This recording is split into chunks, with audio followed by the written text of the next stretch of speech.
Huwag mo kong subukan, matagal na kong subok. Hindi mo ba to inasahan, umusad ng palusong. Pag nakuha ko ang militabla na mga supot, mga gusto sumakay, babanggain ko ng chikot. Lahat ng mga nakasabit pwede na pong bumitaw. Pagkat hindi ko nasalo, mga nanatiling ilaw. Dala-dala kong naliwanag, yan magdadala ng ilaw sa silid na puro taong sa pera ay nasisilaw. Kaya dapat nakabase sa paligid ko paano gumagalaw. Utak ko tanging panabla sa mga taong tungaw. Babangga sa aking dura, panigurado na tunaw. Parang likido ang acid lang aking binibitaw. Kaya wag ka dito tanga kung di mo maintindihan. Kailangan mo pa na mag-asa bago mo to pakinggan. Kapag ako nananagasa, mabigat automatic yan. Parang si Luni Mambala sa ghetto press na batikan. ARWIN ang pangalan na sumubok na ikay saluhin. Kaya tatak mo sa utak kung paano ko to sinalin. Laging tanong ko sa ulo, ano ba dapat unahin? Uunahin ko ba siyasta o kunin ko para sign? Panoorin nyo kung sumabayat na to ay makain. Ito yung hindi kayang gawin ng mga taga samin. Di nila mapigil lang ako ay hindi nabasahin. Sa tagal na panahon natuturin ako magain. Panoorin mo tong kuminang nang walang sinasali.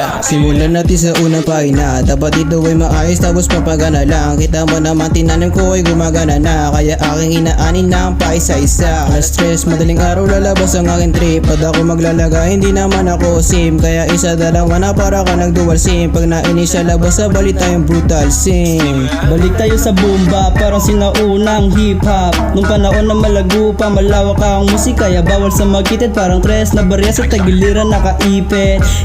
Malakas ang enerhiya ang aking nasasagap. Kaya utak gumagana sa ganitong laro. Mawawala ang pagkisira ng makinang unti-unti na di na nababasa. Ang bilis na panahon, ito na ako ngayon. Bago na ang katauhan kasi bago na taon. Kung mayroong makagalit, di na bago sa akin yun. Di naman makakanaba ka, iulog sa balon.